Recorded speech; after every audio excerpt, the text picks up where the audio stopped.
the Lord Buddha talked about 4 different forms of destiny which human beings can follow. Some are born from the heaven realms.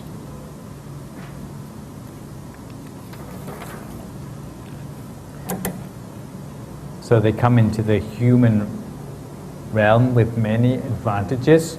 Maybe they're born rich, they have everything going for them. So they think, well, I deserve it. I got this without having to do anything about it. So if anyone comes along and tells me to do good deeds, I tell them where to go. Because I'm lucky anyway. I don't need to do good deeds and everything's going fine. So such a person, maybe they don't do any good deeds all their life long because they assume that they were born lucky. And at the end of their life, they don't go back to heaven where they came from, but they go to the unfortunate realms instead. The Buddha talked about this as coming from brightness, but going into darkness. Who don't forget how hard it is for them, how hard it was in the unfortunate realms.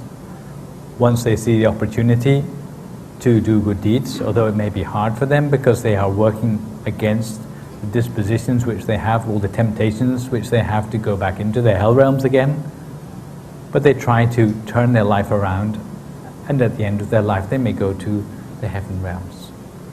This is what the Lord Buddha called coming out of darkness and into the light. Some have come from the hell realms.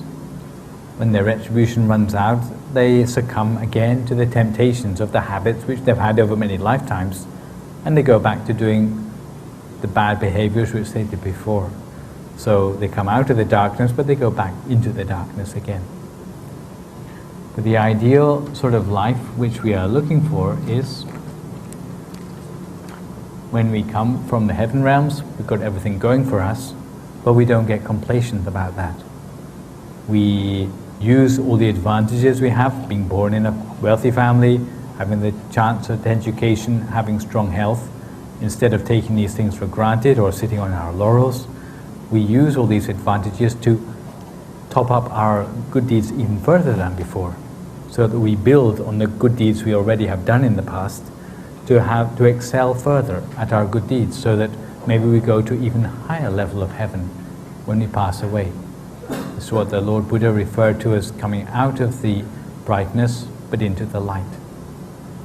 And the ideal sort of destiny which we aim for is to do this, to be born in only 2 of the realms, human realm and the heaven realms, for as long as it takes to get rid of all the defilements in our minds and to attain enlightenment. So this is the ideal destiny which we are trying to work out for ourselves, but it's by our own efforts, of course.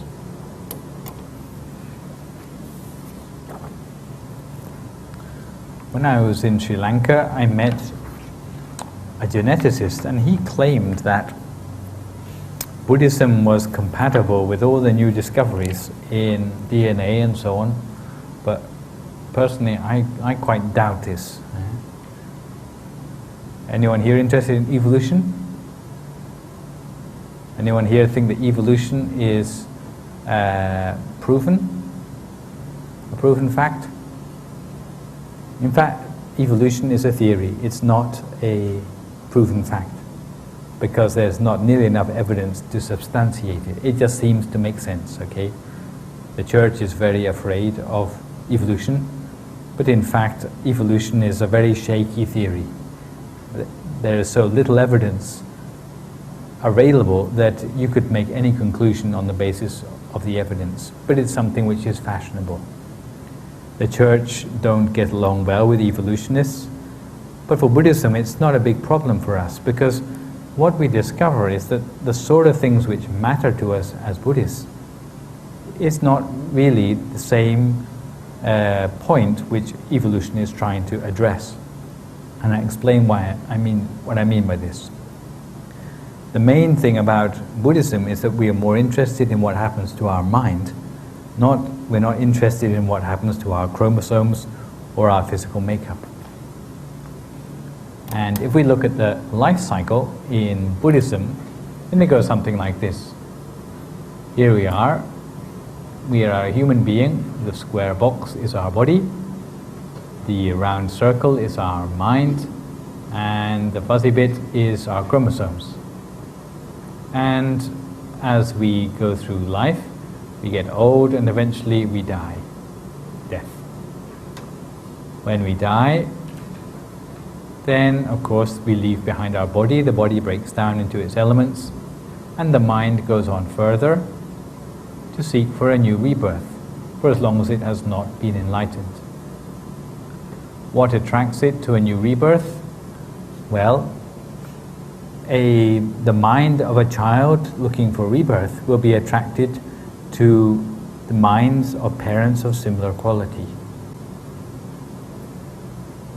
For example, if a couple are very high-minded, then they would tend to attract a high-minded baby to be conceived into their family. However, if a couple happen to be drunk at the time when they conceive their child, then maybe the child they conceive will be mentally handicapped instead. Even though they may not normally drink, but at the moment of conception, this is very important. So, the being is attracted to be born to a certain couple. And this certain couple, of course, have got their own chromosomes.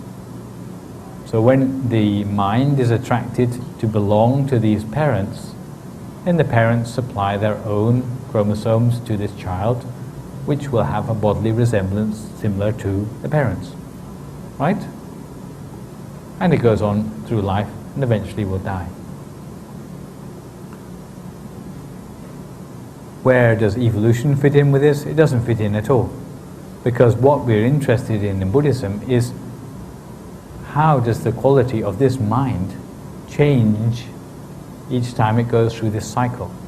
Does it become purer or not? If it becomes purer, then we say that this is evolution, or it is development in a Buddhist sense. If you look at what happens in evolution, then they're describing something completely different. First thing you notice is there's no circles in this one, because they don't have any interest at all in the mind. All they have an interest in is the body and the chromosomes. Well, supposing you go through life, and if you are in a family where many children are born, some of them may live to reproduce, some of them may die before they reproduce. If they die before they reproduce, then their chromosomes don't get passed on to the next generation. But the ones who do reproduce, okay, they go on to procreate their chromosomes for a future generation. It's what's known as survival of the fittest. So nothing in here to do with the mind at all. And really all the geneticists are interested in is what sort of chromosomes are going to help people to reproduce more effectively. So it doesn't have anything to do with the Buddhist interest in development of the mind. It's just to do with the gene pool. Okay? So this is why I doubt whether the man doing experiments with DNA can have anything at all to say about Buddhism. Buddhism, we don't even idealize reproduction. We would say that some of the most successful Buddhists are ones who don't reproduce at all, so the Buddhist monks, okay? In terms of genetic theory, to be a Buddhist monk would be crazy, because you don't get to pass your genes on to anyone else, and you die without having reproduced. So this is crazy according to evolutionary theory. But yet Buddhism continues, and people keep on, presumably, going to the heaven realms and not falling in the hell realms, coming back to be humans again and again until they can become completely pure. There are many weaknesses in the genetic theory, of course. It doesn't explain why people may make selfless acts where they would sacrifice their own life to save a fellow human being. Ridiculous according to the evolutionary theory, because that person is giving up their chance to reproduce. So the thing which should drive them to reproduce their chromosomes more has failed. Ridiculous action. But in Buddhism we would say they would want to do that because it's improving the quality of their mind, which is not something which matters just for a single birth, but which goes on further. This aspect of actions we do during one lifetime, giving effects in future lifetimes, actually gives us a third category of ways to look at how karma acts. Before we talked about the strength of the karma, according to the bullet, right? Heavy karma, the karma near to death, habitual karma, and intentional karma. After that, we looked at how karma combines into the main karma, obstructing karma, terminating karma, and the supplementary karma, right?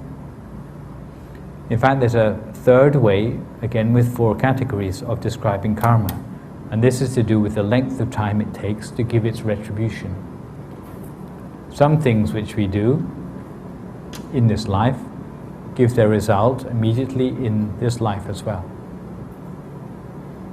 I tell you the story about the man who plowed the fields and they turned to gold. Punna, the plowman, or later the millionaire. This is an example of karma which gave its results in that same lifetime. However, this doesn't happen very often. Maybe only 10% of the time if you're lucky. Or if it does happen at all, then you get only 10% of the retribution back. Another 90% tends to give its results in the next lifetime. So for example, a person who has done a lot to encourage their friends to go to the temple this lifetime may find that when they are reborn in heaven realms, they have a huge retinue of angels which accompanies them everywhere, an angelic host. This would be an example of karma which gives its results next lifetime. Sometimes it may skip lifetimes. So you do it this lifetime, it doesn't give the result next lifetime, but in lifetimes after that. This is why it's very hard to understand how karma may be combining. Because what we receive now may be coming not just from last lifetime, but lifetimes before that as well, and combining in ways which we can't imagine. And some may not give results at all, what we call defunct karma. I told you the story already about Angulimala, who murdered 999 innocent people, and yet all he got for that was, in the present lifetime, he got a broken bowl and he got sticks and stones thrown at him. But the major brunt of his karma became defunct karma because he got enlightened before that karma could catch up with him. So it didn't have any person left to take its action on anymore. So it became defunct karma. So this is another 4 ways in which we can look at the action of karma. So this would mean even flat out, you take 20 lifetimes to overcome all the faults and weaknesses in yourself. Most of us aren't that fortunate. Most of us don't get the message early enough in life to be able to put in that much effort.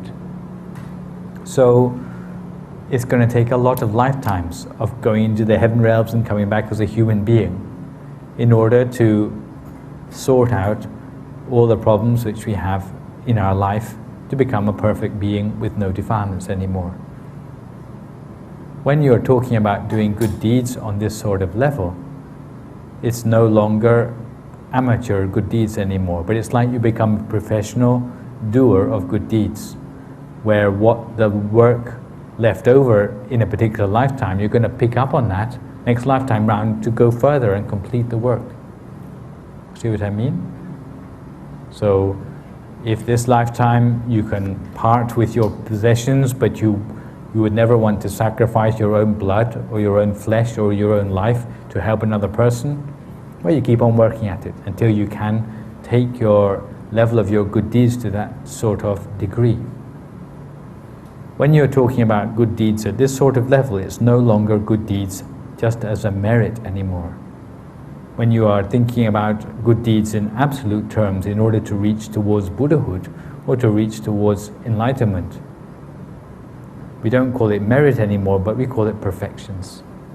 And this is subject of 10 perfections, which I'll talk to you next time about, because it will help us to understand why it is so amazing that anyone can become a Buddha.